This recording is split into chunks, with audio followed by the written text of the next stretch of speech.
And that's why today's minute's silence will stir so many emotions for those old enough to remember Hillsborough. That report was narrated by the actress and lifelong Liverpool fan Sue Johnston. She joined us a little earlier. Well, Sue, thank you for putting the words of Hillsborough It was a privilege. onto that report there. How difficult was that for you to do?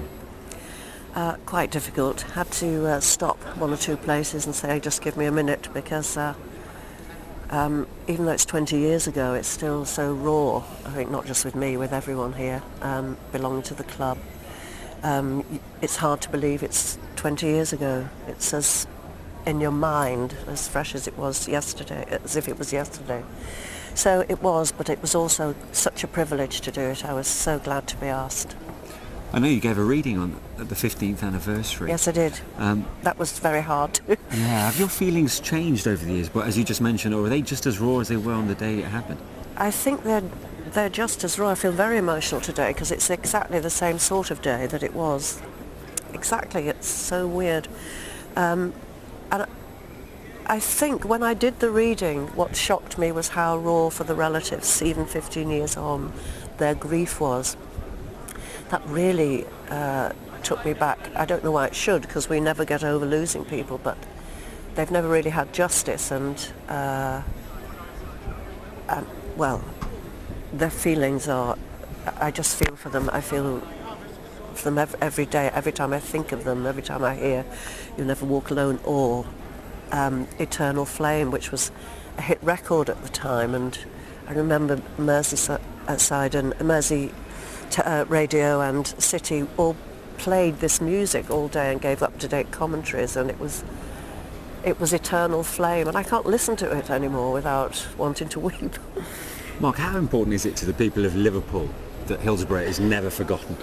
How important is life, basically. So I think, as we saw with Sue's piece there, it's 20 years, and yet it doesn't feel like 20 years. It still feels like yesterday. And I mean, you just can't possibly sort of try and work out how our relatives will possibly feel now. I mean, every day, every minute, anybody who's got children as well, I mean, it's unbelievable. And I think, as Sue said about the justice side of it, and there's a big game on here today, and yet the atmosphere already here is very, very subdued, and normally it would be one of anticipation, there'd be a buzz, and I think, I've seen everyone over the Hillsborough Memorial, and we can you can feel it, and I mean, you weren't there obviously and stuff, but you can sense it. Yeah. You get a real sense I watched of it. On television unfold. It is amazing, and it's a very, very emotional sort of time for anybody who's ever been involved with a football club, be in whatever capacity. See, the one thing that stands out above all is how the football club and the community got together in its grief on this. It was extraordinary, and I went to the cathedral on the Sunday night for the service, but you couldn't get in.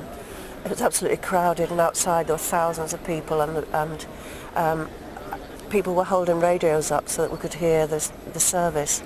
And I remember an Everton supporter coming with his scarf, who'd lost his mate, who was a Liverpool supporter, and passed his scarf through to have it laid in the cathedral.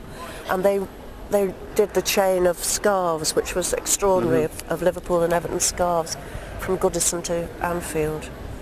And the flowers that were laid, I mean, practically covering the pitch, and the community were extraordinary, just knitted together, and which is why my rivalry now in my heart for Everton is only friendly, because I'll never forget how they reacted that weekend.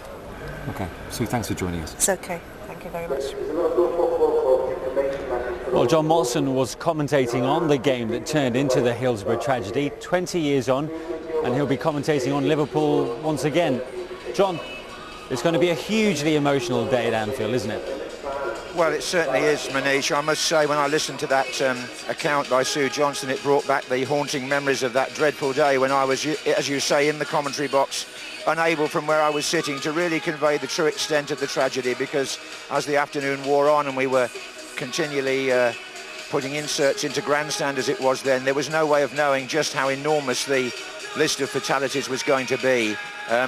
Inside the ground today, Manish, it's remarkable that the weather is identical to what it was that day when we all went to the semi-final in sunshine, and of course 96 people never came home. I've been talking to one of the bereaved families this week, and it's on a day like this that you realise they've been grieving for 20 years, and this anniversary clearly as poignant as any. And I just feel deeply that there will be a lot of contemplation in the crowd today. There is a football match on, but I think Mark Lawrenson's right. For many, many families who were touched by that disaster, it's a minor matter compared to their memories. And John, we're a quarter of an hour away from the minute's silence. Is the atmosphere within the ground any different to usual? Well, I think what's going to happen, Manish, is that when we've had the minute's silence, the match will take place under normal circumstances.